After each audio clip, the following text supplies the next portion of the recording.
بسم الله الرحمن الرحيم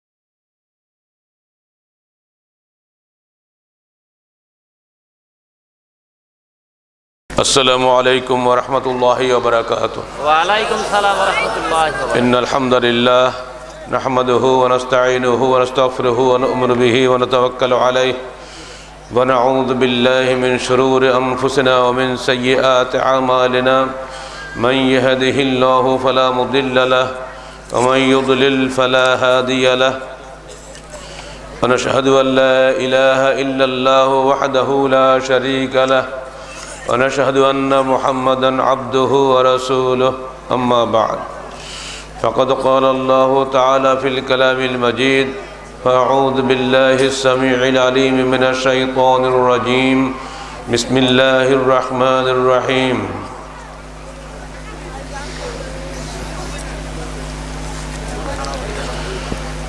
هو الذي أرسل رسوله بالهدى والدين الحق ليظهره على الدين كله ولو كره المشركون وقال رسول الله صلى الله عليه وسلم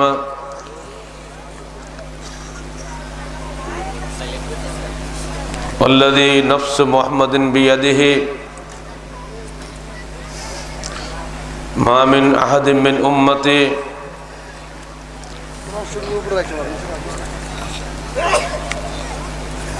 يسمع بي ولم يؤمن بما أرسلت به فيموت يوم يموت يهوديا كان أو نصرانيا إلا كان من أصحاب النار رواه مسلم সম্মানিত সভাপতি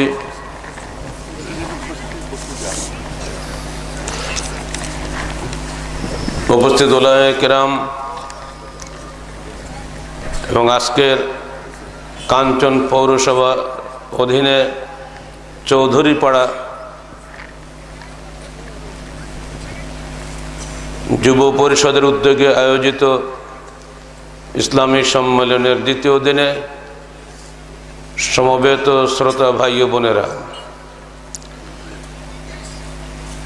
নরসিংদী এবং নারায়ণগঞ্জ দুই জেলা সফরের এক পর্যায়ে আপনাদের পক্ষ থেকে আবেদন পেয়ে আমরা আজকে এখানে মিলিত হতে পেরে আমি নিজেকে ধন্য মনে করছি। পোস্টারে পাম্পলেটে আমাদের নাম থাক বা না থাক, আপনারা আমাদেরকে আহ্বান করেছেন, এটাই কি আমাদের জন্য যথেষ্ট নয়?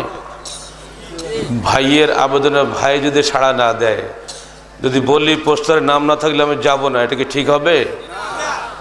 আমরা ওইগুলো তোয়াক্কা করি না। দিনের দাওয়াতে সুযোগ পাবো, সেখানে আমরা দাওয়াত দেব, এটাই হলো আল্লাহ নবীর সুন্নত, তাই নয় কি? এজন্য আপনাদের কাছে এসেছি। আপনারা মহব্বত করেছেন, আমরাও আপনাদেরকে মহব্বত করি। কিয়ামতের মাঠে ক্বাল রাসূলুল্লাহ সাল্লাল্লাহু আলাইহি ওয়াসাল্লাম আল মারউ মা মান আহাব্বা, দুনিয়াতে যারা যাকে ভালোবাসতো কিয়ামতের মাঠে তারা তার সঙ্গে হাসর হবে। আপনারা যদি ইমানদার হন আর আমরা যদি ইমানদার হই, পরস্পরকে মহব্বত করি অন্তর থেকে নিঃস্বার্থভাবে, ইনশাআল্লাহ কিয়ামতের মাঠে ঠিক এমনিভাবে আমরা জান্নাতুল ফেরদাউসে একত্রিত হব ইনশাআল্লাহ। এই হাদিসটার আলোকে মহব্বত আপনার সঙ্গে আমার যেন আন্তরিক হয়, এটাই মাত্র দাবি থাকবে। রাজি আছেন? বাহ্যিক মহব্বতের কোনো মূল্য আছে আল্লাহর কাছে? অন্তরের মহব্বত। আমি বিপদে পড়বো, আপনার চোখ দিয়ে পানি বের হবে। আপনি বিপদে পড়বেন, আমার চোখ দিয়ে পানি বের হবে। মুখে কোনো কথা নেই, ওই চোখের পানিটা আল্লাহ কবুল করবে ইনশাআল্লাহ। আজকের এই সম্মেলনে শুরুতে আমি স্মরণ করছি, এই সম্মেলন স্থলের পাশেই একটা বড় একটা কবরস্থান দেখলাম। আমাদের আসল ঠিকানা কিন্তু ওইটা। যারা ওখানে শুয়ে আছেন, আমি তাদের জন্য অন্তর খোলা দোয়া করছি। আল্লাহুম্মা ইগফির লাহুম ওয়ারহামহুম ওয়াআফিহিম ওয়াআফু আনহুম ওয়াকরিম নুজুলাহুম ووسع مدخلهم اللهم أبدلهم دارا خيرا من ديارهم وأزواجا خيرا من أزواجهم وأهلا خيرا من أهلهم اللهم نقهم من الخطايا كما ينقى الثوب الأبيض من الدنس اللهم ادخلهم الجنة الفردوس সবাই বলুন আমিন। জোরে বলতে হয় না, ধীরে। اللهم ادخلهم الجنة الفردوس اللهم ادخلهم الجنة الفردوس وأعذهم من عذاب القبر وعذاب النار। এই ভাইদের জন্য দোয়া করাটা আমার জন্য প্রথম ফরজ। এরপরে জীবন্ত ভাইদের জন্য এখন ওয়াজ শুরু হবে। তারা কিন্তু এইটুকুই তারা পেলেন, তারা অন্তরে শান্তি বলে এত লোক ওয়াজ করছে, আমাদের কেউ স্মরণ করে না, তাই না? আমাদের বাপ, আমাদের ভাই, আমাদের বোন, আমাদের মেয়ে, তারাই তো ওখানে শুয়ে আছে, তাই না? তারা ছিল বলেই তো আমরা দুনিয়াতে এসেছি। বাপ মা না হলে আমরা কি আসতে পারতাম? তারা কবরে শুয়ে আছে, কথা বলতে পারছে না, আমরা কি তাদের জন্য দোয়া করব না? এই দোয়াটাই তাদের জন্য পরকালের পাথেও। আপনারা যখনই এই কবরস্থানের পাড় দিয়ে যাতায়াত করবেন, আসসালামু আলাইকুম ইয়া আহলাল কবুর বলে দোয়া পড়তে পড়তে যাবেন। বাসে যান, মাইক্রোতে যান, ট্যাক্সিতে যান, রিক্সায় যান, ইজিব্যাগে যান, পায়ে হেঁটতে হাঁটতে যান, দোয়াটা করবেন। কি বলবেন? আসসালামু আলাইকুম ইয়া আহলাল কবুর, হে কবরবাসীগণ, আপনাদের জন্য, আপনাদের উপরে আল্লাহর পক্ষ থেকে শান্তি বর্ষিত হোক। একটু কথা কি বলা যায় না? খুব বড় দোয়া পড়ার দরকার। আমি তো একটু বড় দোয়া পড়ে ফেলেছি, আপনারা ছোট দোয়াটা পড়বেন। পরস্পরের সাক্ষাৎ হলে আমরা আসসালামু আলাইকুম বলি না, ওইটাই বলবেন আসসালামু আলাইকুম, যোগ হবে শুধু ইয়া আহলাল কুবুর, হে কবরবাসী ভাইয়েরা, হে কবরবাসী বোনেরা, আপনাদের সবার উপরে আল্লাহর পক্ষ থেকে শান্তি বর্ষিত হোক। কি সুন্দর দোয়া আল্লাহ রসুল আমাদের শিখিয়ে দিয়ে গেছেন। সবার জন্য বলবেন, মনে কোনো কারো উপরে কোনো রাগ অভিমান রাখবেন না। মৃত্যুর পরে সব মাপ, ঠিক না? আল্লাহ পাক আমাদের সকল গুনাহ খাতা মাফ করুন। যদি আমরা এখনই মৃত্যুবরণ করি, আল্লাহ পাক যেন আমাদেরকে ওই কবরবাসীদের সঙ্গে একত্রিত সুন্দরভাবে মিলিত তৌফিক দান করেন। আল্লাহ পাক তাদেরও ক্ষমা করুন, আমাদেরও ক্ষমা করুন। বন্ধুরা আমার, আল্লাহ পাক যে দিন আমাদের কাছে পাঠিয়েছেন, সে দিনটা কেমন, এই দিনটা আমরা খবর রাখি না। আমরা যখন ভাত খেতে বসি, আগে দেখি ভাতটা দুর্গন্ধ না সুগন্ধ, পোলাও ভাত না আসল ভাত, যাচাই বাছাই করে শক্ত হলে খাই না, কত হিসাব নিকাশ করি যে আমরা যে দিনের অনুসারী, ইসলামের অনুসারী, সেটা কেমন জিনিস, এটা কি কখনো আমরা যাচাই বাছাই করেছি? আল্লাহ বলছেন, হুয়াল্লাযী আরসালা রাসূলাহু বিল হুদা ওয়া দীনিল হক লিইয়ুযহিরাহু আলাদ দীনি কুল্লিহি ওয়ালাউ কারিহাল মুশরিকুন। তিনি সেই মহান সত্তা যিনি তার রসুলকে প্রেরণ করেছেন পৃথিবীতে বিল হুদা, হেদায়েত সহকারে, সুপথ প্রদর্শনকারী হিসাবে, সুপথ প্রদর্শনকারী একটা দিন নিয়ে, দ্বীনুল হককে, সত্য দিন, সত্য জীবন ব্যবস্থা নিয়ে। কেন? লিইয়ুযহিরাহু আলাদ দীনি কুল্লিহি, পৃথিবীতে প্রচলিত যাবতীয় আইন ব্যবস্থা, জীবন ব্যবস্থার উপরে আল্লাহ প্রেরিত জীবন ব্যবস্থাকে বিজয়ী করার জন্য। ওয়ালাউ কারিহাল মুশরিকুন, যদিও মুশরিকরা এটাকে পছন্দ করে না। আপনারা বলবেন ভালো জিনিস তো সবাই পছন্দ করে, আসলে ভালো জিনিস মন্দ লোকেরা পছন্দ করে না। দুনিয়াতে যত মারামারি কাটাকাটি হয়েছে, ভালোর প্রতি মন্দদের হিংসার কারণে হয়েছে। পৃথিবীতে সবচেয়ে প্রথম হিংসা করেছিল কাবিল হাবিলের বিরুদ্ধে, তাই না? হাবিল কি খারাপ মানুষ ছিল? হাবিল ছিল ভালো মানুষ, কিন্তু কাবিল তাকে বরদাস্ত করতে পারেনি। কারণ হাবিলের কোরবানি আল্লাহ কবুল করেছিলেন, কাবিলের কোরবানি আল্লাহ কবুল করেননি। এই জন্য কাবিল হিংসা করলো হাবিলকে, যে এর কোরবানি আল্লাহ কবুল করলো, আমারটা করলো না। তো দেখা যাচ্ছে ভালোর প্রতি হিংসা চিরকাল, চিরন্তন। বলুন, নবী রাসূলুল্লাহ কি খারাপ মানুষ ছিলেন? তারা মাসুমানুল খাতা, নির্দোষ নিষ্পাপ মানুষ ছিলেন, অথচ দুনিয়ার মানুষ তাদেরকে গ্রহণ করে নাই। সকল মানুষ তাদের বিরুদ্ধে সবসময় লড়াই করেছে, তাদেরকে মেরেছে, কেটেছে, অনেক নবীকে হত্যা করেছে এই মানুষ। আর আমাদের নবীকে তো দেশ থেকে বের করে দিয়েছে। এটা দিয়ে বোঝা যায় যে ভালোর প্রতি হিংসা চিরন্তন। ওই জন্য আল্লাহ বলছেন, আমি আমার নবীকে পাঠিয়েছি সত্য দিন সহকারে, যদিও মানুষ মুশরিক যারা, তারা এটাকে পছন্দ করে না। এতে বোঝা গেল দুষ্ট লোকেরা ভালো জিনিস পছন্দ করে না। সেই দিন সম্পর্কে আল্লাহর রসুল বলছেন, দেখো ওয়াল্লাযী নাফসি বিয়াদিহি, যার হাতে আমার জীবন নিহিত, সে আল্লাহর কসম করে আমি মুহাম্মদ বলছি, বলুন সাল্লাল্লাহু আলাইহি সাল্লাম। ইহুদি হোক আর নাসারা হোক, যে ব্যক্তি আমার উম্মতের মধ্যে আমার আগমন বার্তা শুনেছে অথচ আমার আনিত ইসলামের উপরে ঈমান আনেনি, সে ব্যক্তি অবশ্যই জাহান্নামী হবে। মুসলিম শরীফের হাদিস, মিশকাত 10 নম্বর হাদিস। বিষয়টা কত কঠিন বুঝতে পারছেন? আল্লাহর রসুল কসম করে বলছেন, আমি যে দিন এনেছি আল্লাহর পক্ষ থেকে, ইহুদি হোক আর নাসারা হোক, যে মানুষই এই দিন সম্পর্কে জেনেছে অথচ তা কবুল করেনি, সে ব্যক্তি অবশ্যই জাহান্নামী হবে। তাহলে এই দিনটা কেমন গুরুত্বপূর্ণ একবার বোঝেন। এই দিন কবুল না করলে তাকে জাহান্নামী হতে হচ্ছে, এই দিন সম্পর্কে জ্ঞান না রাখলে তাকে জাহান্নামী হতে হচ্ছে। তাহলে এই দিন সম্পর্কে আমাদের জানতে হবে না? কঠিন দিন। এই দিন কেন এত গুরুত্বপূর্ণ? এই দিন মানুষের পুরো লাইফটা পরিচালিত করে। ধরুন আমরা মাইক্রো চড়ে ঢাকা যাব, ড্রাইভিং সিটের ড্রাইভার সাহেব বসে আছেন, গাড়ি সম্পর্কে আমাদের কোনো জ্ঞান নেই, শুধু গাড়ির ভাড়াটা দেবে এই পর্যন্ত আমার পুঁজি। এই গাড়িটা আমাদেরকে ঢাকায় নিয়ে যাবে, এই নিশ্চিত বিশ্বাস আছে বলে আমার গাড়িটা চড়ছি, বা এই ট্রেনটা আমাকে সিলেট নিয়ে যাবে, এই জন্য নরসিংদী থেকে আমি ট্রেনে উঠছি। ঠিক অমনি করে ইসলামের এই গাড়িটা আমাকে জান্নাতে নিয়ে যাবে, এজন্য আমি ইসলাম ফলো করছি।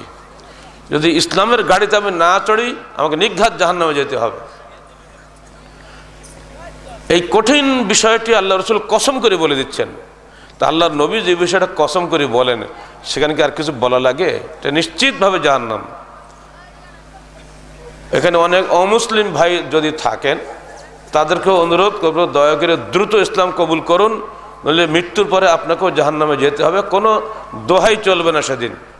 হাদিসটা এই জন্য বলে দিয়ে গেলাম, সবাই যেন বুঝতে পারে ইসলামের গুরুত্বটা কতটুকু।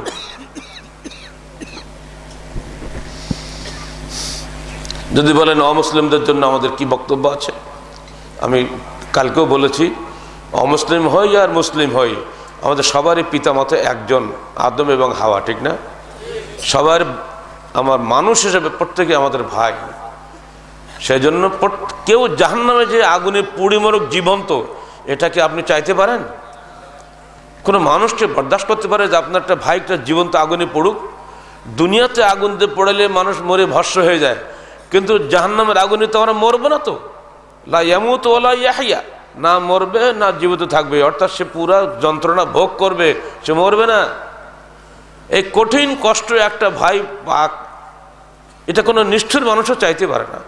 এই জন্য মনে দরদ থেকে বলছে, ভাই ইসলাম কবুল করুন, ইসলাম ফলো করুন, ইসলাম মেনে চলুন, ইসলামের গাড়িতে উঠুন, চলুন জান্নাতে যাই। এর বেশি কিছু বলার নেই।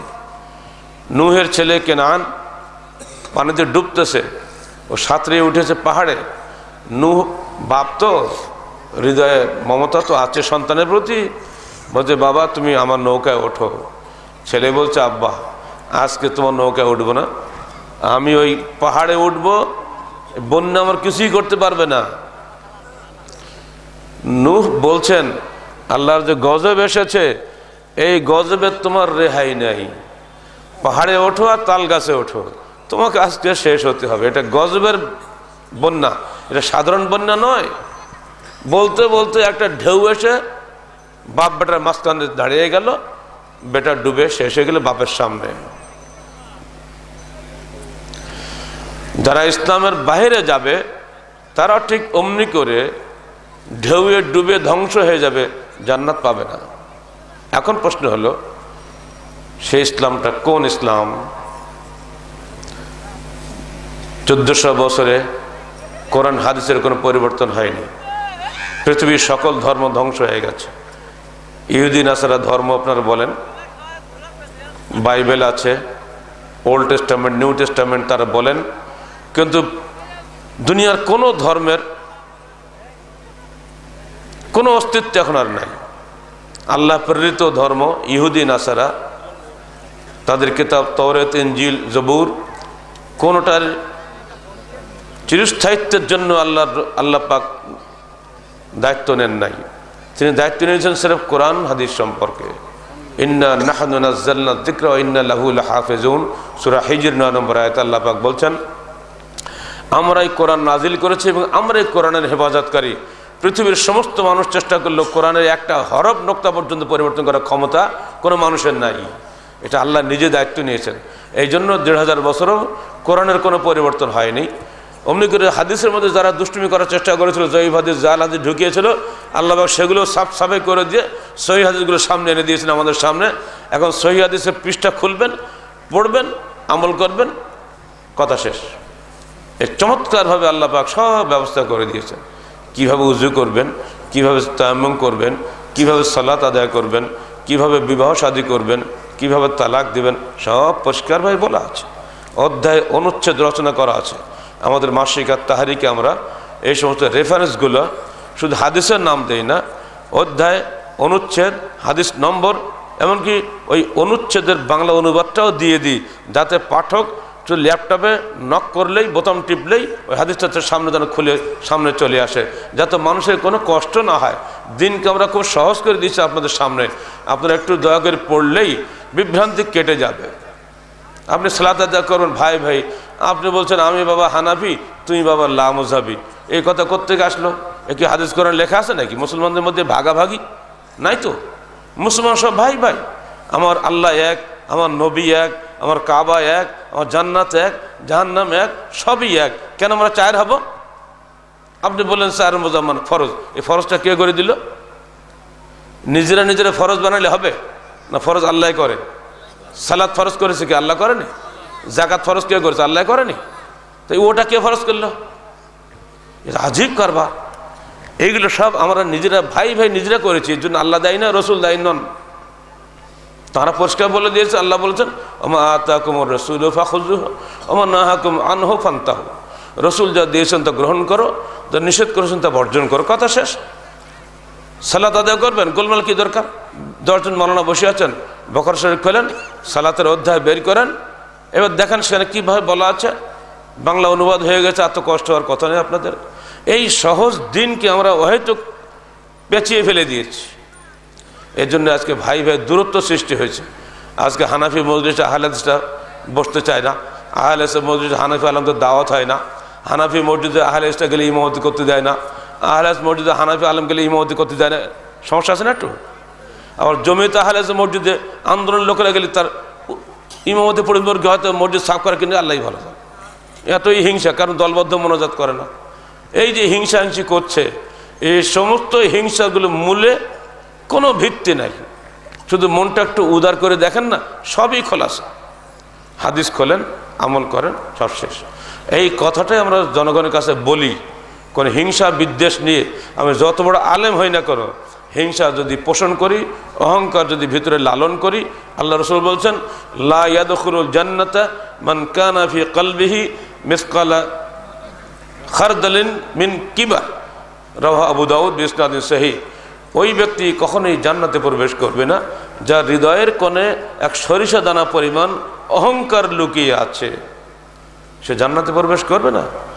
আমি যদি অহংকার করি আমি বেশি জানি, ও কিছুই জানে না, এটা অহংকার হবে না?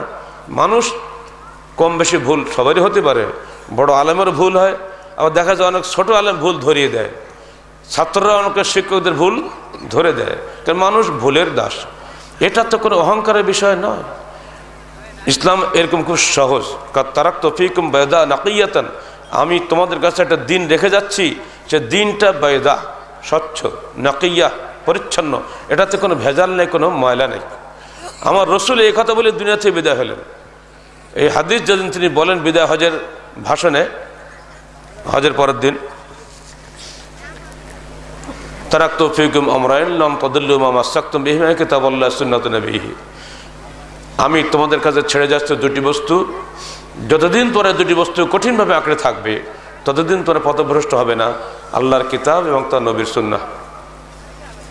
এই কথা বলার 80 দিন পরে আল্লাহ রসুল দুনিয়া থেকে বিদায় হয়ে গেলেন। তাহলে এটা তার ওসিয়ত নয় কি? মৃত্যুর আগে যে কথাগুলি মানুষ বলে, এটা তার জীবন নিংড়ানো অভিজ্ঞতা লব্ধ চূড়ান্ত কথা। বাপ যখন সাধারণ উপদেশ দেয় তাকে বলে নসিহত, আর মৃত্যুকালীন যে উপদেশ দেয় তাকে বলে ওসিয়ত, তাই না? কারণটা কি? ওটার অর্থ হচ্ছে জোরদার নসিহত, জোরালো উপদেশ। এমন কোনো সন্তান বোধহয় দুনিয়াতে নাই যে বাপের মৃত্যুকালীন ওসিয়ত সে পালন করে না। তা আমার রসুলের মৃত্যুকালীন ওসিয়ত, বাবা আমি চলে যাচ্ছে দুনিয়া ছেড়ে, তোমরা দুটো বস্তু ধরে রেখো, পথভ্রষ্ট হবে না, কোরআন এবং তোর নবীর সুন্নাহ। সেই দুটোই কোরআন এবং হাদিস। আমরা সেই দুটাকে নিয়েই বেশি মারামারি করি। যান টঙ্গী ইজতেমায় মাইকে বয়ান হচ্ছে, জুমার বা পাঁচ ওয়াক্ত আজানের সময় আর মাইক নেই, 10 হাত দূরে এক একজন মুয়াজ্জিন আজান দিচ্ছে।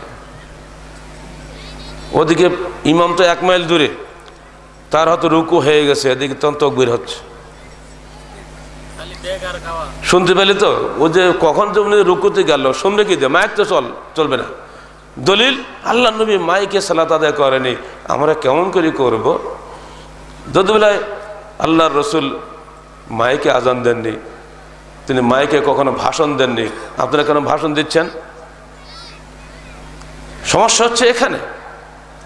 অথচ যখন বেলালকে বললেন, বেলাল তুমি আজান দাও, কেন? ফাইন্না বেলালান আদনা আন্দা সাউতান, বেলাল হলো সবচেয়ে জোরালো কণ্ঠের অধিকারী, যিনি স্বপ্ন দেখছিলেন। আজানের স্বপ্নটা, আজানের যে স্বপ্ন আপনার তাহারিকে সালাতুল পড়ে দেখবেন, এক রাত্রে 11 জন সাহাবী একই স্বপ্ন দেখলেন, আজানের স্বপ্ন। সকালবেলা এসে আব্দুল্লাহ ইবনে যায়েদ ইবনে আব্দুর রাব্বিহি তিনি এসে আল্লাহ রসুলকে বললেন, হে আল্লাহ রসুল, রাত্রে আমি স্বপ্ন দেখেছি যে তোমরা সালাতে আহ্বান করার জন্য এই কলমা পাঠ করো, বলে উনি শোনাতে শুরু করলেন।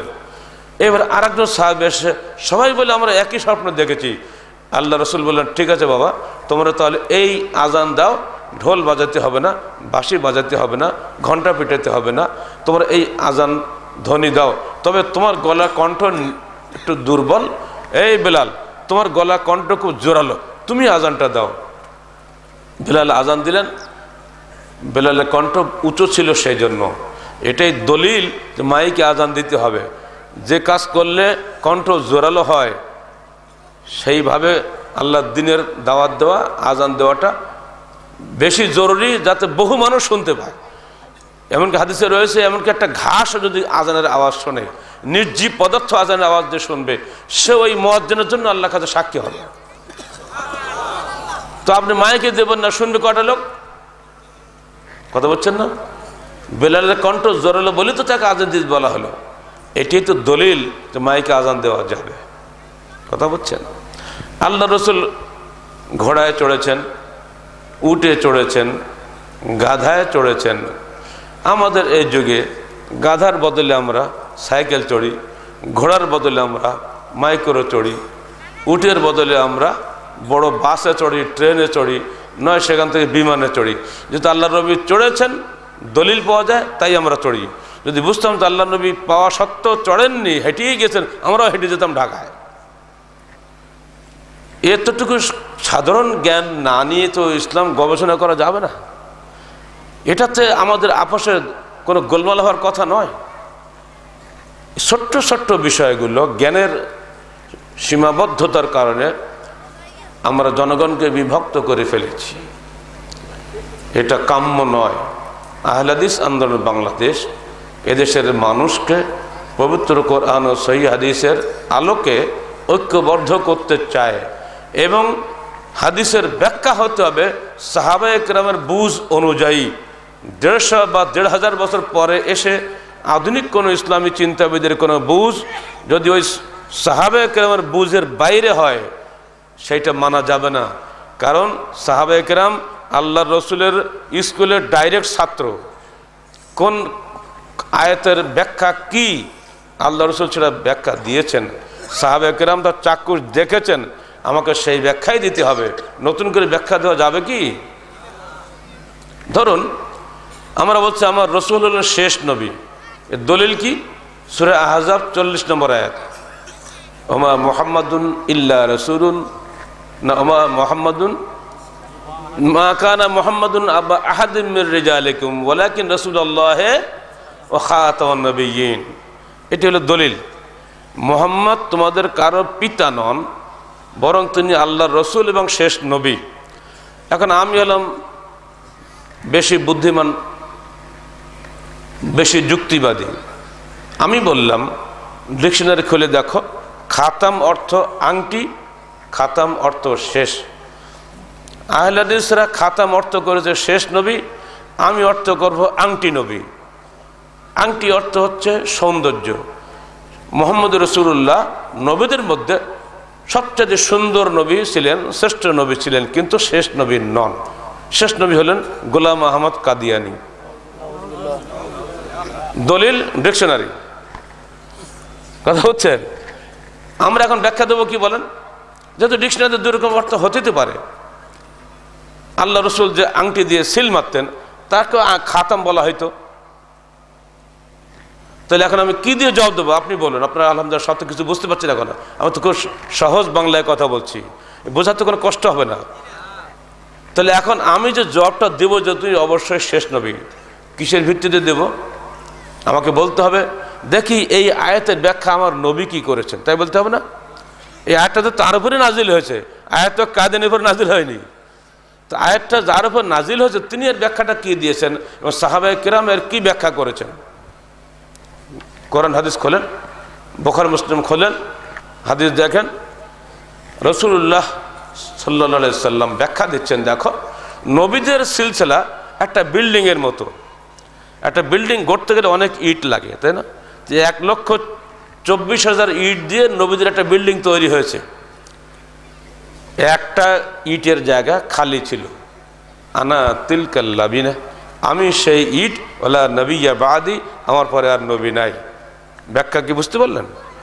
তাহলে আর ফাঁকা থাকছে? খাতাম অর্থ হয়েছে না, শেষ হচ্ছে না? এখন একটা ইটের জায়গা ফাঁকা ছিল, আমি সেই ইট, আমার পরে আর নবী নাই। এই হাদিস জানার পরে আর কে ডিকশনারি চলবে? এটা হলো ভাই আহলে হাদিসের ব্যাখ্যা। আর আগে যেটা বললাম আংটি, ওটা হলো কাদিয়ানির ব্যাখ্যা। বড় পণ্ডিত সব, লাহোরে গোলাম কাদিয়ানিদের যে মোহাম্মদ আলী লাহোরের যে ইংরেজি তফসির আছে, সে তফসির পড়তে গেলেও আমাদের ঢাকা ইউনিভার্সিটির ইংলিশে প্রফেসররা পড়তে পারবে কিনা সন্দেহ। এত উচ্চাঙ্গের গবেষক, এত উচ্চাঙ্গের লেখক তিনি, সেই তফসির আমার কাছে আছে। তো এত বড় একটা পণ্ডিত, তিনি খাতাম অর্থ বোঝেন নাই, বুঝেছেন ডিকশনারি দিয়ে। যদি হাদিস দিয়ে বুঝতেন তাহলে সমস্যা হতো না। আহলে হাদিসের বক্তব্য হচ্ছে এই, যে আপনার আমার মধ্যে কোনো ইখতিলাফ থাকে তাহলে কোরআন হাদিসের ব্যাখ্যাটা বুঝতে হবে সাহাবায়ে কেরামের বুঝ দিয়ে। ধরুন আপনি সালাত আদায় করছেন, আমিও সালাত আদায় করছি। আপনি সালাতে দাঁড়িয়ে ইন্নী ওয়াজ্জাহতু ওয়াজহিয়া লিল্লাহি ফাতারাস কি পড়ে? না না না, ভুল হচ্ছে। নাওয়াতু আন উসাল্লি লিল্লাহি তাআলা আরবা রাকাতাত সালাত মুতাওয়াজ্জিহান ইলাল কাবাতি শরীফাতি আল্লাহু আকবার। সমস্যা নেই, আপনি পড়েন। আমি বলছি কিছুই পড়া লাগবে না, মনের মধ্যে নিয়ত করলেই আলহামদুলিল্লাহ হয়ে যাবে। ইন্নাল আমালু বিন্নিয়াত, একই হাদিসের দুই রকম ব্যাখ্যা। আপনি ব্যাখ্যা দিচ্ছেন মুখে নিয়ত পড়তে হবে, আমি ব্যাখ্যা দিচ্ছি মুখে কিছু পড়তে হবে না, হৃদয় কল্পনা করার নাম হচ্ছে নিয়ত। কারণ এই গোলমালটা মিটাবে কে? গায়ের জোর তো মিটানো যাবে না। এখানে আমাদের একটাই দলিল, দেখুন এই হাদিস যিনি বলেছেন তিনি আমার রসুল, ঠিক না? আর এই হাদিস যারা শুনেছেন তারা সাহাবায়ে কেরাম। তো সাহাবায়ে কেরাম নয়াতন পড়তেন কিনা একটা হাদিস বের করেন, কথা শেষ। কোনো হাদিসে নয়াতন পড়েছেন সাহাবায়ে কেরাম বলে কোনো দলিল নাই, তাহলে আমি কেন পড়বো? এমনি করে টুকটাক আপনাদের ধরে দিচ্ছে, যেটা আপনারা সহজে বুঝেন, বেশি কঠিন জায়গায় যাব না। একেবারে কিছুই না। এদেশের অসংখ্য আমাদের বাচ্চা ছেলেরা, তরুণ ছেলেরা ইউনিভার্সিটি পড়াই, তো ছেলেপিলে ক্লাসে জিজ্ঞাসাবাদ করি, ওরা বলে স্যার নিয়ত মুখস্থ করতে জান শেষ, তো সালাত আদায় করবো কেমন করে? 5 ওয়াক্ত সালাতের 5 রকম নিয়ত, যদি ফজরের সালাত যদি ভুল করে জোহরে পড়ি বসি তাহলে তো সালাত শেষ। কেন আরবা রাকাতে সালাত মানে 4 রাকাত, ও আবার 2 রাকাতে আরবি হয়তো রাকাতাইন, 3 রাকাতে আরবি সালাসা রাকাত, কোনটা দিয়ে কি বলি বসো, শেষ কালে আমার নামাজই বরবাদ। সেই ভয়ে আর ছোটা হয় না। এরপরে সূরা ফাতিহা মুখস্থ করো, আত্মার মুখস্থ, মেলা দোয়া মুখস্থ করতে হয়। অন্তত নিয়তটা হলো সবচেয়ে বড় সমস্যা। সেই ভয়ে স্যার আমরা সালাত আদায় করি না, এগুলো বাস্তব। অথচ যখন আমরা বললাম বাবা এগুলো পড়তে হয় না, তুমি যে বিশ্ববিদ্যালয়ে এসেছো বাড়ি থেকে, ঘর থেকে বের হয়ে কি বলেছ আমি এখন রাজশাহী বিশ্ববিদ্যালয়ে ক্লাস করিবার জন্য রওনা হইতেছি, এটা করে বলে বেরোয়েছ? তো না তো স্যার, তা তো বলে নেই। তুমি বললে না আল্লাহকে সালাত আদায় করার সময় আল্লাহকে বলতে হচ্ছে, আল্লাহ ওখানে টের পেলে তুমি কেন বাড়ি থেকে বেরোচ্ছ, এখানে আল্লাহ টের পায় না তুমি মসজিদে উজু করে কেন এসছো? তো তা তো ঠিক কথা। তো হুজুরে বলে যে, হুজুরে বললো তাতে কি হলো? আল্লাহ তোমার অন্তরে খবর রাখে না যে তুমি কি করছো এখন এসে মসজিদে? উজু করে এসে তুমি পায়খানা করতে এসে মসজিদে বেটা এসো, তুমি সালাত আদায় করতে, কানা মানুষই বোঝে, তা আল্লাহ বুঝে না? যে স্যার এত সহজ ইসলাম, তা তো আগে বুঝতে পারেনি, এখন তো স্যার পড়বো। সহজ হয়ে গেল ইসলাম। ইসলাম খুবই সহজ, কঠিন করেছি আমরা। আল্লাহ কঠিন করেনি, রসুল কঠিন করেননি। হারাজ লাবাস। আপনি তালাক দিবেন, রাগ হয়ে গেছে, তালাক তালাক তালাক, বাস বউ শেষ। 2 দিন পরে কান্নাকাটি, আহারে বউটা খুব ভালো ছিল গো, এরকম ইয়ে হয়তো পাবো না গো, কোথায় খুঁজে বেড়াবে এখন? তো মনটা কোন কোন কোন কোন করা শুরু করছে। যদি ছেলে মেয়ে একটু ট্যাঁটু করে, হারে মাহারা করলাম ছেলেটাকে। 2 দিন পরে 8-10 দিনও যায় না, মৌলবি পিছিয়ে ছড়ে, হুজুর কি করে বউটা আনা যায়, একটু ফটো করে দেন তো ভালো করে। হুজুর কি করবে? হুজুর বলে বাবা তোর বউ শেষ। 1 কলা গাছ 3 কবে কাটলেও যায়, 1 কবে কাটলেও তা কলা গাছ ভাগ হয়ে গেছে, আর জোড়া লাগবে না। কি করবে ও? পাগল হয়ে গেছে, কি করতে হবে? ঢাকা শহরে যত বড় বড় ইসলামী চিন্তাবিদ ছিল সব জায়গায় গেছে। শেষকালে একজন চিন্তাবিদ বলেছেন, মানে যিনি ফতোয়া চাচ্ছেন তিনি অত্যন্ত বড় উচ্চ পর্যায়ের অফিসার, একজন ঢাকার মোহাম্মদপুরে কয়েকটা বাড়ির মালিক, বুঝতে পারছেন, জাদ্রেল একজন ক্লায়েন্ট, আর সে উচ্চশিক্ষিত ছেলে। তো সেই চিন্তাবিদ তাকে বলেছে কানে কানে, আমি তোমাকে বলবো কিন্তু তুমি কাউকে বলতে পারবা না, শর্ত করো। তাহলে হ্যাঁ, তা শর্ত করলে বলবো, আমার বউটা আনা কি ব্যবস্থা তাই করে দেন। বলে সেটা হবে না, আগে তুমি বলো কাউকে বলবে না। তো না বলবো না। তুমি ঢাকা চষে বেড়ালেও তোমার পক্ষে ফতোয়া হবে না, তোমাকে রাজশাহী যেতে হবে। তো রাজশাহী কেন, যদি আমি লন্ডন যেতে তাও যাব, কোথাও যেতে শিখির বলেন। আস্তে আস্তে কানে কানে আমার নাম বলে দিয়েছে। ও বাংলাদেশ বিমানে একেবারে সেই দিনই চলে গেছে রাজশাহী, তখন ফ্লাইট চলতো রাজশাহী দিল্লি। আমি ইউনিভার্সিটিতে এসে যখন 1:15টার সময় দেখি উপরতলায় উঠছি, নিচতলায় দেখি প্যান্ট শার্ট পরা লোক আমার অফিসে বসে আছে। আমার অফিসে তো প্যান্ট শার্ট পরা টাইটই কখনো বসে না। এই আপনাদের মতো কিছু মিসকিন টাইপের লোক, হুজুর মানুষ, মাথার টুপি দাঁড়িয়ে এগুলো লোক আমার অফিসে যায়।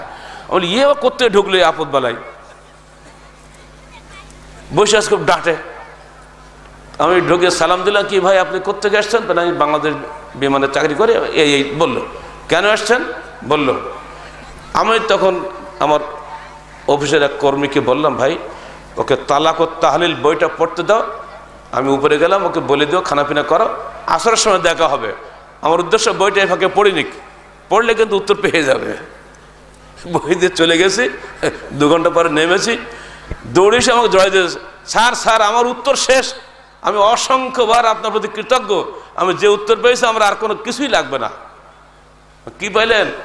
বলে আমি উত্তর পেয়েছি, ওয়াইফের সঙ্গে মোবাইলে কথাও বলেছি, আমরা সুসংবাদ বিনিময় করেছি, আমার ওয়াইফ আপনার জন্য আপনাকে সালাম দিয়েছে, দোয়া করেছে, আমার আব্বা আমার শ্বশুর সবাই। কথা উচ্চশিক্ষিত ছেলে, বই পড়ে বুঝে গেছে। আপনাদেরকে বলি ভাই, এই একসঙ্গে 3 তালাক আপনি দিলেন, 2 দিন পরে তারা আবার বউটা ফিরিয়ে নেওয়ার জন্য স্বামী স্ত্রী উভয়ে উদ্যোগী হলো। আপনার মশলা হচ্ছে যেহেতু কলা গাছ ভাগ হয়ে গেছে আর জোড়া লাগবে না, জোড়া লাগাইতে গেলে আর একটা পরপুরুষের সঙ্গে এক রাতে রেখে ওকে ব্যাক করে নিতে হবে। আপনি বলুন, নিজের এটু করে 1 গ্লাস পানি কি দ্বিতীয়বার আপনি খেতে চান? আর পরের এটু করা জিনিস আপনার খেতে হবে ধর্মের নামে, এটা কি চলবে? কোনো মানুষ এটাকে সহজে কি মেনে নিতে পারে? আর এইটা যে ইসলাম, এটা কি ধর্ম, এটা কি আল্লাহর বিধান হতে পারে? এই নোংরা জিনিস হয় না। এটা জাহেলি যুগে ছিল এই জিনিসটা, আল্লাহ রাসূল এটাকে বাতিল করে দিয়েছে, এটা হয় না। আপনার যুক্তি কিন্তু 3, কোরআনে এসছে 3 বার তালাক দেওয়া যাবে। তৃতীয়বারের পর যদি পুনরায় তালাক দেয়, হাত্তা তানখিয়া জাওজান গায়রাহু, অন্য কারোর সঙ্গে বিবাহ না হওয়া পর্যন্ত সে আর পুনরায় ফেরত পায় না। আরে বাবা, কোরআনে বলছে 3 তালাক 3 বার দিতে বলেছে, এক কপে একসঙ্গে 3 তালাক দিতে কোরআনে কি বলেছে? একটা তালাক দাও, 1 মাস বিবেচনা করো, চিন্তা ভাবনা করো। এমনকি বউকে ঘরে রাখতে বলেছে, ঘরের মধ্যে এক ঘরে দুজনকে থাকতে হবে। 1 মাস এক ঘরে স্বামী স্ত্রী থাকলে তাদের মধ্যে মহব্বত সৃষ্টি হয় না? যতই রাগ থাক, আজকে গেল কালকে গেল, তৃতীয় দিন কিন্তু দুর্বল হয়ে যাবে। তো 1 মাস থাকলে কি আর ঠিক থাকে নাকি? আল্লাহ পাক চান বান্দার মিলন, তিনি চান না স্বামী স্ত্রীর বিচ্ছেদ। এজন্য এই সুন্দর ব্যবস্থা করা আছে। 1 মাস গেল, আপনার রাগ এত বেশি, আপনি আবার দ্বিতীয় তালাক দিলেন, এরপর আপনার রাগ যায় না, অবশেষে আবার 1 মাস গেল, না দুর্বল হয়ে গেলাম, স্ত্রী এত ভালো, সে আমার হাত পা দিয়ে ক্ষমা চাচ্ছে, কী করে তাকে বিদায় করি, বাচ্চা কাচ্চাগুলো আছে তাদেরকে কী করে মাহারা করব, অটোমেটিক কিন্তু আপনার মধ্যে আবার অপ্রশেষ সম্পর্ক জোড়ালো হয়ে গেল। ইসলাম এই সুন্দর ব্যবস্থা কোরআনে দিয়েছে।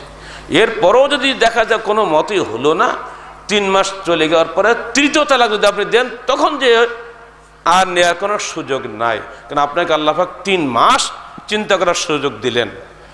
দুর্ভাগ্য আমাদের, আমরা বুঝলাম 3টাই মূল, 3 মাসটা মূল নয়। ভুল হচ্ছে না অর্থ? 5 ওয়াক্ত সালাত আদায় করা ফরজ, তাই না? আপনি বলুন 5 5 5 5 5 5 ওয়াক্ত সালাত আদায় হবে নাকি ফজরে পড়তে হবে, জোহরে গিয়ে পড়তে হবে? অর্থাৎ প্রতি ওয়াক্ত সালাত প্রতি ওয়াক্তেই পড়লে তবেই তো 5 ওয়াক্ত হবে। একসঙ্গে 5 বললে কি হবে? ধরুন 3 তালাক 3 মাসে দিতে হবে, একসঙ্গে 3 বলতে হবে না। এ সম্পর্কে হাদিসে অসংখ্য হাদিস রয়েছে। তালাক তাহলিল বইটা পড়ার পরে বা বাজারে আসার পরে আলহামদুলিল্লাহ বহু মানুষের এখন এই ধাঁধাটা দূর হয়ে গেছে। আর যখনই আমি একসঙ্গে 3 তালাক দিচ্ছি, তখন পুনরায় ফেরত নেওয়ার জন্য কোনো পথঘাট না পেয়ে হিল্লা করছি।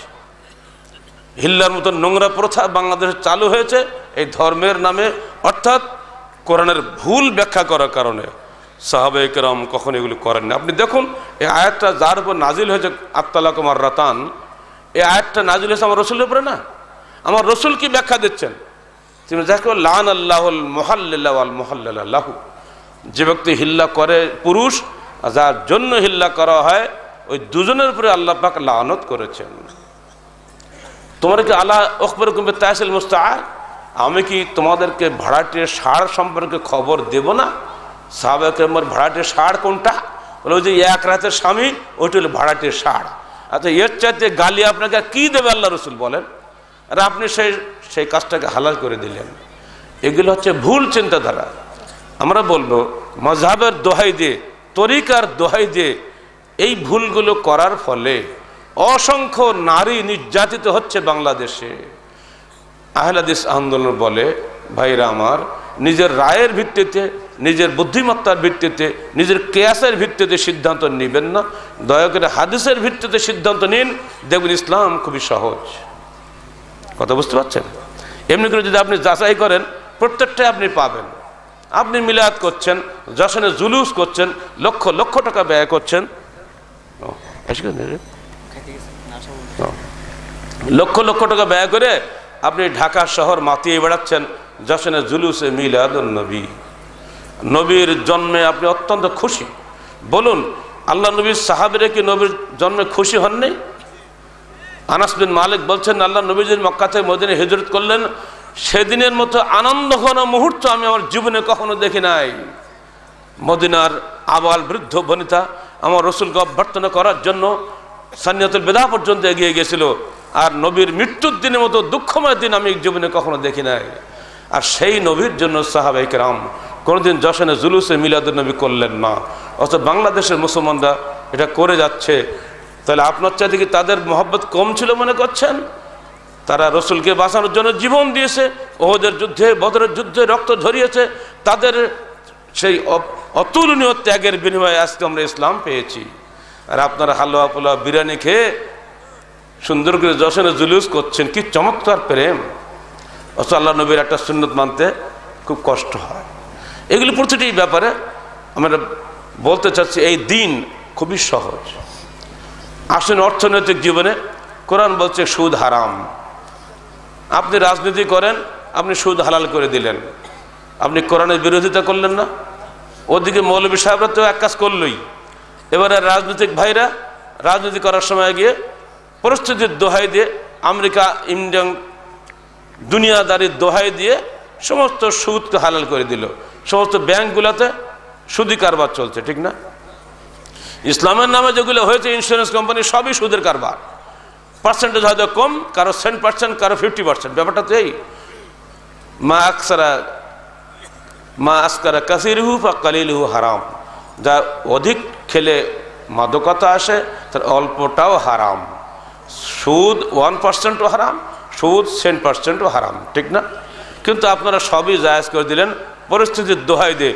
এই দায়িত্বটা মূলত আমাদের পলিটিক্যাল লিডারদের। তারা এগুলো জেনে শুনে করে যাচ্ছেন, যদিও তারাও মুসলমান। যান বিচার ব্যবস্থায়, আল্লাহ পাক বলেছেন চুরি করেছে হাত কেটে দাও। জীবনে চুরি হবে না বাংলাদেশে, কিন্তু আপনি তো চোরকে খাতির করে রেখে দিয়েছেন, বছরের পর বছর ঘুরে ফিরে রাখেন, চোরই আর বন্ধ হচ্ছে না। যদি এদেশের সবচেয়ে বড় চোর কারা? যারা ব্যাংকের টাকা চুরি করে, হাজার হাজার কোটি টাকা চুরি করে। আমরা তো 2-5 টাকা সিসকে চোর আমরা, ওরা তো হাজার হাজার কোটি টাকা চুরি করে। সরকার করে কি ওদের মাফ করে দেয়? কি হলো তাহলে? কারণ ওদের পার্টি আছে, দল আছে পাওয়ারে। এইভাবে করে জনগণের অর্থ লুটপাট তারা করছে, তাদের কোনো শাস্তি নাই। মার খায় গরিব চোরগুলা, তাদের 8-10 বছর জেল হয়। আর ওই সমস্ত বড় চোরগুলোর কিছু হয় না। যদি ইসলামী হুকুমত হইতো, ও বড় চোরগুলো আগে হাত কেটে দিত, ছোট চোরগুলো কিছু বলা হতো আগে। বড় চোর একটা ঠিক হয়ে গেলে ছোট সব এমনি বন্ধ হয়ে যাবে। এই জন্য ওরা ইসলামী এই ক্রিমিনাল লজিটিক ওর ভয় পায়। ইসলামী বিচার ব্যবস্থা কি?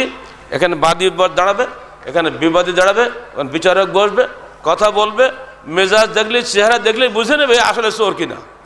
কিন্তু বর্তমান বিচার ব্যবস্থা ব্রিটিশ বিচার ব্যবস্থা, 2 উকিলে লড়াই করবে আর বাদী বিবাদী চুপ করে এক জায়গায় দাঁড়িয়ে ঘুম পড়বে। ফলে আমার মতন লোকের বিচার করতে 9 বছর গেল। কথা বলছেন? এর কারণে সমাজে কোরআন হাদিসের বাইরে যাওয়ার কারণেই সব শেষ হয়ে গেল। আচ্ছা, আল্লাহ নবী কি বলছেন? একটা মহিলা চুরি করেছিল, বলে উম্মে মাখজুমের একটা গোত্রের একটা মহিলা চুরি করেছিল, সম্ভ্রান্ত গোত্র একটা। তো সবাই বলল আল্লাহ রসুল কাছে একটু সুপারিশ করা যাক, এই একবার তো চুরি করেছে, এবারটা মাফ করে দেওয়া হোক। বলার সাহস কারো হচ্ছে না। তো নানা নাতি সম্পর্ক একটু মধুর হয়, তাই না? ওসামা বিন যায়েদ আল্লাহ নবীর নাতি, ওকে বলি যে তুমি যে একটু তো নানাকে যে বলো যে গণ্যমান্য মুরব্বীরা সবাই বলছে মহিলাটা ভুল করে চুরি করে ফেলেছে, আর কখনো করবে না, এবারটা মাফ করে দেওয়া হোক। আল্লাহ নবী বুঝলেন এই ওসামা বিন যায়েদের পিছনে বড় বড় লিডাররা আছে, ও নিজে কথা বলার সাহস পায় না। উনি সরাসরি মসজিদ নববীর মেম্বারে গিয়ে দাঁড়ালেন আর সবাইকে ডাকালেন, ডাকিয়ে একটা সংক্ষিপ্ত ভাষণ দিলেন, দিয়ে বলেন দেখো, লাউ কানাত ফাতিমা বিনতে মুহাম্মদ সারাকাত লাকাতাতু ইয়াদাহা, আমার মেয়ে ফাতেমা যদি আজকে চুরি করতো, আমি মোহাম্মদ পিতা হয়ে তার হাত আমি নিজে হাতে কেটে দিতাম। কারণ আল্লাহর দ্বীনকে পরিবর্তন করার ক্ষমতা আমার নাই। রোম সম্রাট হেরাক্লিয়াসের বাহিনীর সঙ্গে মুসলিম বাহিনীর লড়াই শুরু হচ্ছে ইয়ারমুকে, আল্লাহ রসুলের মৃত্যুর পরে 13 হিজরিতে। 40,000 বনাম 2,40,000 জিততে পারছে না কোনো মতেই। অবশেষে রোম সম্রাট গোপনে একজন আরব খ্রিস্টানকে গুপ্তচর হিসেবে পাঠিয়ে দিলেন, বলে দেখো তো ওদের একটা শক্তির উৎস কোথায়। ওদের পেটে নেই ভাত, দেহে নেই কাপড় চোপড়, কোনো তেমন উন্নত মানের অস্ত্র শস্ত্র কিছু নাই, কিসের জোরে ওরা লড়াই করে, কিসের কারণে এত বীরত্ব ওদের মধ্যে। কয়েকদিন থাকার পরে গুপ্তচর এসে বলছে, হে সেনাপতি, হুম বিল্লাইলি রুহবানুন ওয়া বিন-নাহারি ফুরসান, ওরা রাতের বেলায় দরবেশ, দিনের বেলা ঘোড়সওয়ার। লাউ সারাকু ইবনা মালিকিহিম লাকাতাউহু ওয়ালাউ জানা আল্লাহ রাজামুহু, যদি ওদের সেনাপতির ছেলেও যদি চুরি করে ওরা তার হাত কেটে দেয়, সেনাপতির ছেলে যদি জেনা করে তার মাথা একদম ভেঙে তছনছ করে সঙ্গসার করে দেয়। এই কথা শুনে রোম সম্রাট হেরাক্লিয়াস ভয়ে বলছে, হে গুপ্তচর, তোমার কথা যদি সত্য হয় তাহলে আমার পায়ের তলের মাটি একদিন ওই গরিব মুসলমানদের পায়ের তলে চলে যাবে, টিকা রাখতে পারবো না। ঠিক সেটি হয় নাকি? পরবর্তীকালে সমস্ত রোম সাম্রাজ্য, পার্শ্বিক সাম্রাজ্য সবই মুসলমানদের দখলে চলে এসেছিল, শুধুমাত্র ন্যায়নিষ্ঠা এবং আল্লাহর বিধানের কাছে আনুগত্যের কারণে। আমরা বিধান থেকে সরে এসেছি, আমরা আলেমরা হাদিসের বিধান থেকে সরে এসেছি, আমরা রাজনীতিকরা হাদিসের বিধান থেকে সরে এসেছি, আমরা অর্থনীতিবিদরা ইসলামী অর্থনীতি বাদ দিয়ে সুদী অর্থনীতির কাছে সারেন্ডার করে দিয়েছি। সর্বক্ষেত্রে আল্লাহর দিন থেকে আমরা সরে এসেছি, কারণ ওই দিনে গ্রহণ করতে গেলে সুদে টাকা বাড়ে, বড় লোকেরা সুদ খেয়ে খেয়ে টাকা বাড়াতে চেষ্টা করে, গরিবরা দিন দিন গরিব হয়, আর সুদের কারণে বড় লোক দিন দিন বড় লোক হয়। টাকা থাকলে টাকায় টাকা নিয়ে আসে, গায়ে ঘাম ঝরাতে হয় না, এসি রুমে শুয়ে টিভি দেখে দেখে ওর টাকা বাড়তে থাকে। আর একটা গরিব মানুষ দিন রাত খেটে খুঁটে ফসল তৈরি করে, তার ভাগ্যে ফসলের মূল্য জোটে না। দেখছেন না পত্রিকায়, আলুগুলো বিক্রি হচ্ছে না, দাম এত নিম্নমানের যে সে এত কম দামে আলু বিক্রি হচ্ছে, রাগ করে চাষিরা আলুগুলো গরুকে খাইয়ে দিচ্ছে। কফিগুলো পর্যন্ত নেওয়ার লোক হচ্ছে না, কফি খেতে রেখে চলে আসতেছে। যে কৃষক মাথার ঘাম পায়ে ফেলে আমাদের জন্য খাদ্য উৎপাদন করছে, কোনো গভর্নমেন্ট, যদিও বলা হচ্ছে গণতান্ত্রিক গভর্নমেন্ট, জনগণের গভর্নমেন্ট, এই গরিবদের ভোটে তোমরা পাশ করে এমপি হয়েছ, গরিবদের মূল্য বৃদ্ধির কোনো ব্যবস্থা তোমরা করো নাই। রাজশাহী থেকে 10 কিলোমিটার দূরে মোহনপুরে একটা ফুলকপি গত শীতের মৌসুমে 1 টাকা বিক্রি হচ্ছে। 10 কিলোমিটার দূরে রাজশাহী শহরে নওদাপাড়াতে এসে ওই ফুলকপি আমরা 10 টাকা কিনছি, মাঝখানে 9 টাকা মধ্যস্বত্বভোগী বড় লোক সে ভোগ করছে, গরিব কৃষক পাচ্ছে না। তাহলে কি হলো বলেন, কারা করছে এগুলো? ইসলাম এগুলি বরদাস্ত করে না। ইসলাম বলে যে কৃষক নিজে ফসল ফলায়, হে মানুষ তুমি তাকে সম্মান করো, ওই ব্যক্তি আল্লাহর কাছে বেশি সম্মানিত যে নিজের শ্রম দিয়ে নিজের হালাল খাদ্য গ্রহণ করে ওই হারামখোর বড় লোকের চাইতে। কথা ঠিক না? বলা হয়েছে আমার গরিবের গায়ের ঘাম পড়ার শুকানোর আগেই তুমি তার মূল্য দিয়ে দাও। অথচ আজকে বাংলার গরিব কৃষক শ্রমিকরা, গার্মেন্টসের শ্রমিকরা কত লড়াই করছে একটু বেতন বৃদ্ধির জন্য। যে বেতন তাদেরকে দেওয়া হয় তা দিয়ে তাদের 1 মাসে খোরাক পড়ে, মুরগি 1 সপ্তাহের খোরাকও হয় না। এরপরেও তারা কোনো পথ না পেয়ে বাধ্য হয়ে এখানে চাকরি করে। এই একই পোশাক দুনিয়া ঘুরে এসে আমেরিকাতে কয়েক গুণ বেশি টাকা বিক্রি হচ্ছে। এগুলো কারোরই খেয়াল নাই, সব সরকারি আসছে এবং যাচ্ছে, খালি ওয়াদা করছে, গরিবের দিকে খেয়াল নাই। অত হাদিস যদি মানতো তারা, শ্রমিকদের সম্মান যদি জানতো আল্লাহর কাছে, কৃষকদের সম্মান আল্লাহর কাছে কত বেশি যদি তারা জানতো, কখনোই কৃষককে শ্রমিককে তারা ঠকাতে পারতো না। ওমর ফারুক বিশ্ব কাঁপানো খলিফা যাচ্ছেন, তিনি বাইতুল মুকাদ্দাস বিজয়ী হিসাবে চুক্তি করার জন্য খ্রিস্টানদের সাথে। খ্রিস্টানরা বলেছে খলিফাকে নিজে আমাদের কাছে আসতে হবে। উনি পরামর্শ বৈঠক ডাকলেন, মজলিস শুরার বৈঠকে সবাই বলল যে খলিফা হয়ে নিজে যাবে সুদূর মদিনা থেকে বাইতুল মুকাদ্দাস, এটা হতেই পারে, এটা অসম্মান। এক একজন এক এক পরামর্শ দিলেন। আলী বলেন, হে খলিফা, যদি আপনি সসৈন্যে সেখানে চলে যান তাহলে যুদ্ধ হবে, আর সসৈন্যে যেতে গেলে একটা বিরাট খরচ, তার চাইতে বেটার আপনি একা যান। ওরা যেটা চেয়েছে সেটাই করুন, ঐক্যের স্বার্থে, শান্তির স্বার্থে আপনি একা যাওয়াই ভালো। আমরা তো পিছনে আছি, যে আপনাকে অসম্মান করে আমরা ওদেরকে নিশ্চিহ্ন করে দেব। ওমর ফারুক হযরত আলীর এই পরামর্শ গ্রহণ করলেন, হ্যাঁ এত লোক ঝামেলার দরকার নেই, আমি একাই যাই। সিরিয়ায় গেলেন, সেনাপতি আবু উবাইদা ইবনে জাররাহ এবং উনি দুজন যাচ্ছেন। ওই দেখা যায় বাইতুল মুকাদ্দাস, এখানে গিয়ে বলছেন, আবু উবাইদা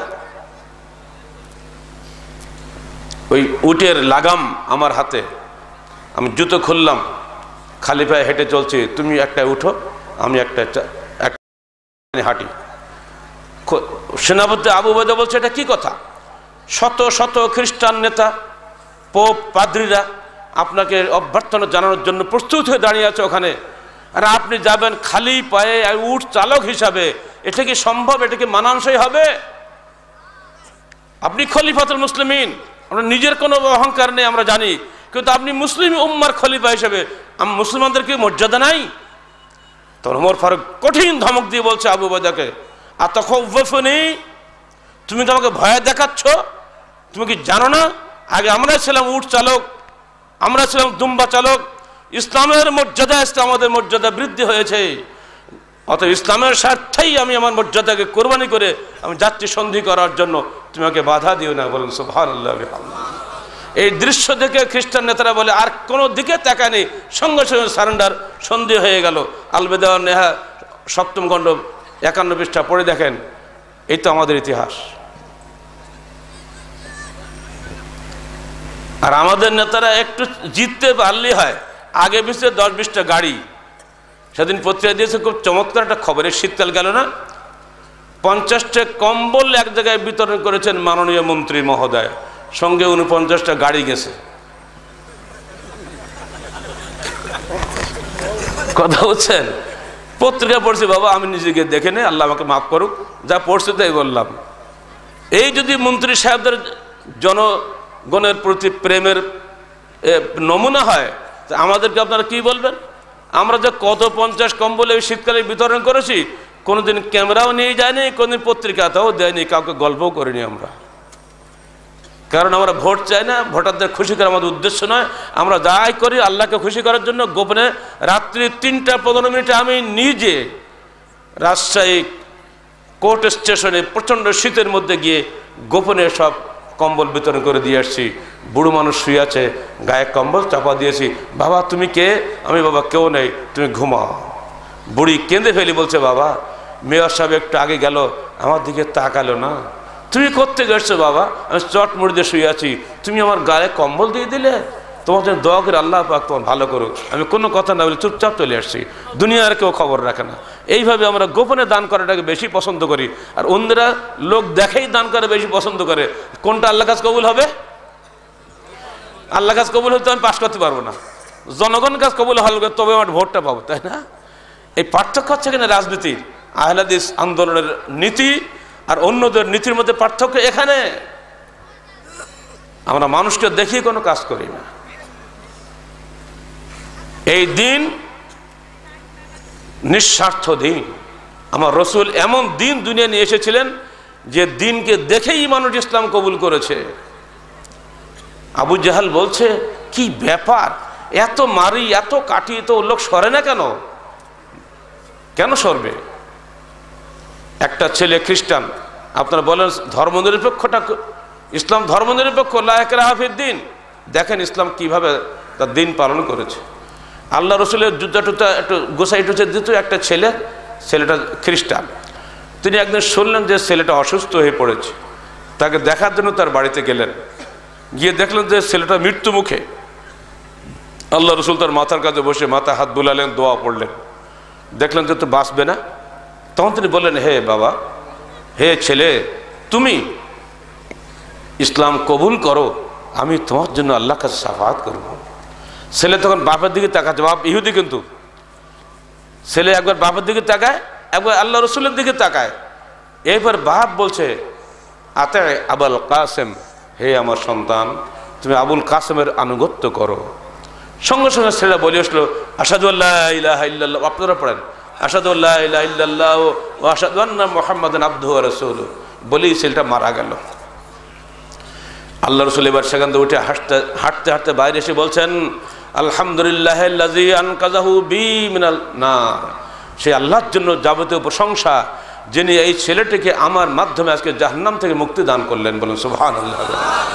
যদি আমার রসুল যদি অন্য ধর্মের উপরে জবরদস্তিকারী হইতেন, তাহলে কি তার বাড়ির চাকরকে কোনোদিন চাপ দিতেন যে তুমি বড় খ্রিস্টান হও, মুসলমান হও, নইলে তোমার কোনো রেহাই নাই? বলতে পারতেন না? কোনোদিন বলেন না। ইসলামে অমুসলিমদের পুরা স্বাধীনতা রয়েছে তাদের ধর্ম পালনের। এর জন্য আলাদা ধর্মনিরপেক্ষতা বাদ বলে কোনো আদর্শ গ্রহণ করার দরকার নাই। ইসলামই তার ব্যবস্থা রয়েছে। ওমর ফারুক জবরদস্ত খলিফা ছিলেন, তার জীবনে এরকম বহু ঘটনা রয়েছে। যাচ্ছেন তিনি বায়তুল মুকাদ্দাস বিজয়ের সফরে, রাস্তায় গিয়ে পানি প্রয়োজন হয়েছে। সবাইকে বললেন, বাবা একটু পানি এনে দাও তো, উজু করতে হবে, পানি পান করতে হবে। পাশে এক বাড়ির থেকে পানি আনা হলো, খুবই সুন্দর পানি। ওমর ফারুক বললেন, এত মিষ্টি পানি তো আমি কখনোই খাইনি, কোত্থেকে নিয়ে আসলে? তখন ওই সৈনিকটা বলছে, এই পাশের বাড়ির খ্রিস্টান বৃদ্ধার কাছ থেকে নিয়ে আসছি। তাই? খ্রিস্টান বৃদ্ধা? ওমর ফারুক বললেন, হায় রে, এই খ্রিস্টান মহিলা যদি ইসলাম কবুল করতো, জাহান্নাম থেকে বেঁচে যেত। কত ভালো মহিলা, যে আমাকে যত্ন করে পানি পান করিয়েছে। সে দিনের মহব্বতে তিনি দাওয়াত দেওয়ার জন্য ও মহিলার বাড়িতে গেলেন, গিয়ে বলেন, মা তুমি ইসলাম কবুল করো, তাহলে তুমি জান্নাত পাবে। তখন মহিলা মাথা কাপড় আলগা করে দেখাতে, বাবা দেখো মাথার চুল সাদা হয়ে গেছে, আমি মৃত্যুর মুখে পৌঁছে গেছি। এটুকু পড়ে এমনি ইঙ্গিত বুঝতে পারলেন যে এই মহিলা দিন পরিত্যাগ করবে না। তখন ওমর ফারুক আল্লাহকে তাকিয়ে, আল্লাহ তুমি সাক্ষী থাকো, তোমার ওমর খলিফা হওয়া সত্ত্বেও একজন বৃদ্ধা খ্রিস্টান প্রজার উপরে কোনো চাপ সৃষ্টি করেনি, কিন্তু তার কাছে বাড়িতে গিয়ে তাকে দিনের দাওয়াত দিয়েছে। বলুন সুবহানাল্লাহ।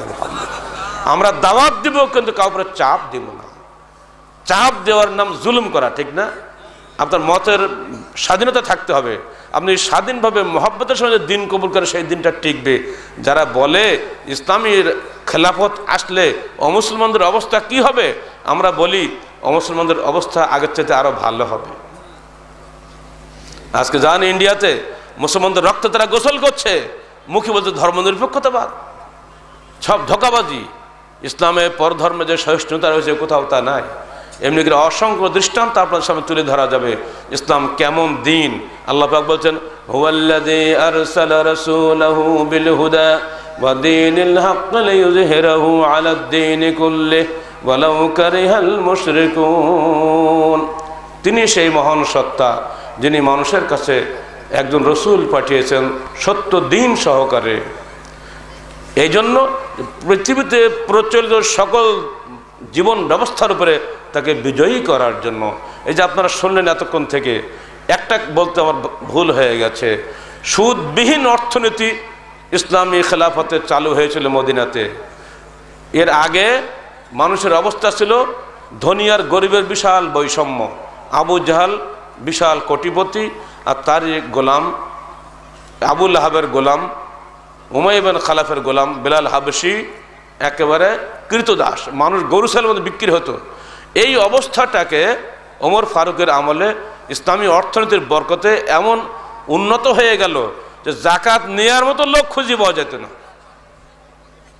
10 বছরের মধ্যে এমন অবস্থা পরিবর্তন হয়ে গেল, জাকাত নেয়ার লোক নাই। যদি আজকে বাংলাদেশে ইসলামী অর্থনীতি থাকতো, গরিব এদেশে থাকতো না। সবার মধ্যে টাকা পয়সা লেনদেন হয়তো, কেউ ধনী কেউ গরিব থাকবে, কিন্তু এমন গরিব হবে না যে সে নিঃস্ব হবে। এত সুন্দর একটা সিস্টেম আমাদের হাতের কাছে কোরআন হাদিস থাকা সত্ত্বেও আমরা সেগুলো আমল করছি না। আমাদের কাছে দিন আছে, সেই দিন ফলো করলেই কিন্তু আমরা এগুলো পাবো। আহলে হাদিস আন্দোলন বলে, আসুন ইসলামের শুধু সালাত, সিয়াম, হজ, যাকাত নিয়ে ব্যস্ত হবেন না, তার অর্থনৈতিক বিষয়টা, তার রাজনৈতিক বিষয়টা, তার বিচার ব্যবস্থাটা সব কিছুই আমরা আমাদের দেশে প্রতিষ্ঠা করি। ইনশাআল্লাহ আমাদের সার্বিক জীবনে শান্তি আসবে, অন্য কোনো মতাদর্শ আমাদের কোনো প্রয়োজন হবে না। এই দিন কি আপনারা কামনা করেন না? ইসলামের এই দিন প্রতিষ্ঠার জন্য আপনাদের কিভাবে হতে হবে আসলে সেটা একটু বুঝিয়ে দিই। দুটো পথ খোলা আছে, একটা হলো ব্যালটের সিস্টেম, একটা হলো বুলেটের সিস্টেম। একদল মানুষ মনে করেছে ভোট দিয়ে সব কিছু হবে, মানুষের পরিবর্তন হওয়া দরকার নাই। এটা কি ঠিক হবে? যদি আপনি না বুঝেন যে এটা ভালো, তাহলে আপনি কেন ওটা গ্রহণ করবেন? আপনাদের বুঝতে হবে। এই বোঝানো কাজটা আলেমরা করেন না, খালি বলেন ইসলামের পক্ষে ভোট দেওয়ার, বলে ভোট দিলাম পাশ করে, আপনি যে কি করবেনটা কি? দুদিন পরে এই মূর্খ ভোটার আপনাকে থাপ্পড় দিয়ে নামিয়ে দেবে, কারণ বোঝে না তো। আগে তো আপনাদেরকে বুঝাতে হবে ইসলামটা ভালো, এই জন্য আমি হিল্লাটা বুঝালাম আপনাদেরকে, তাই না? জিনিসটা ক্লিয়ার হয়ে গেছে না? আমি না বুঝে যদি বলে হিল্লা হারাম করা যাবে না, বললে হবে? বুঝাতে হবে বিষয়টা আপনাকে। এই বুঝিয়ে দেওয়ার পরে যখন জনগণ বুঝে যাবে, তখন আলেম বা আমি বা যেই যতই ফতোয়া দেই আর কিন্তু কোনো কাজে লাগবে না। এমনি করে জনগণকে সচেতন করার পরে একটা জিনিস মানুষ খায়। জনগণ না বুঝে যদি হঠাৎ করে একটা আইন জারি করে দেই, সে আইনকে দেশে চলবে? চলতেই পারে না। আল্লাহ নবী মার খেয়েছেন, কিন্তু মানুষকে উল্টা মারেননি, তিনি মানুষকে বুঝিয়ে দিয়েছেন।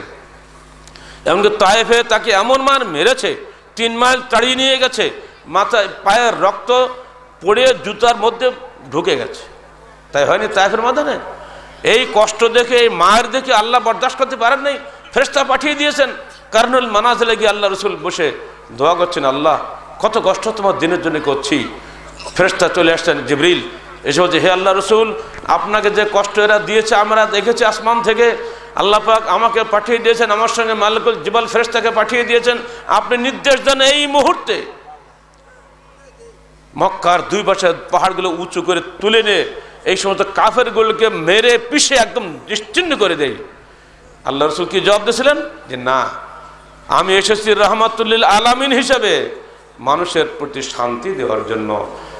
আমি আশা করি এদের ঔরস থেকে এমন সন্তান বেরিয়ে আসবে যারা এদেশে ইসলাম কবুল করবে।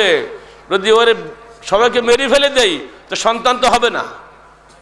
আমি মায়ের খাই তাও ভালো, কিন্তু এদেরকে মারবো না, ওদেরকে মারলে তো সন্তান হবে না, সেই সন্তানরা ইসলাম কবুল করবে। দেখুন আমার নবী কত ধৈর্যশীল। আমরা কি সেটা পারি না? আমরা মানুষকে বুঝাবো, না বুঝলে সে আমাকে মারুক, মার খাবো, কিন্তু এরপর আপনাকে আমি বোমারে হত্যা করবো না। এটাই হলো আহলে হাদিস আন্দোলনের নীতি। আমরা কখনোই চরমপন্থী নই, আমরা কখনোই একেবারে শৈথিল্যবাদীও নই, যে যা করুক আমি ভালো তুমিও ভালো, এর মধ্যে আমরা নাই। যার ভুল অবশ্যই ধরিয়ে দিতে হবে, এটাই হলো দিনের দাবি, তাই না? আহলে হাদিস আন্দোলন বাংলাদেশ মানুষের কাছে আল্লাহ প্রেরিত দ্বীনের সুস্পষ্ট ধারণা তুলে ধরতে চায়। এই বুঝটা অনেকের মধ্যে না থাকাতে আমরা নিজেরা ভাই ভাই মারামার করি। আমরা আপনাদেরকে সব ব্যাখ্যা দিয়ে আসছি, এটা বোঝার পরে এবার আল্লাহ পাক বলছেন আল্লাহ কারিহাল মুশরিকুন, যদি মুশরিকরা এটা পছন্দ করে না, কেন পছন্দ করবে? কারণ মুশরিক যারা, অবাধ্য যারা, কাফের যারা, তারা কি ইসলামকে পছন্দ করতে পারে? কারণ তা পছন্দ করলে লুটপাট করা যাবে না তো। যারা চুরি করে খায় তারা কি চাইবে চোরের হাত কাটা আইন চালু হোক?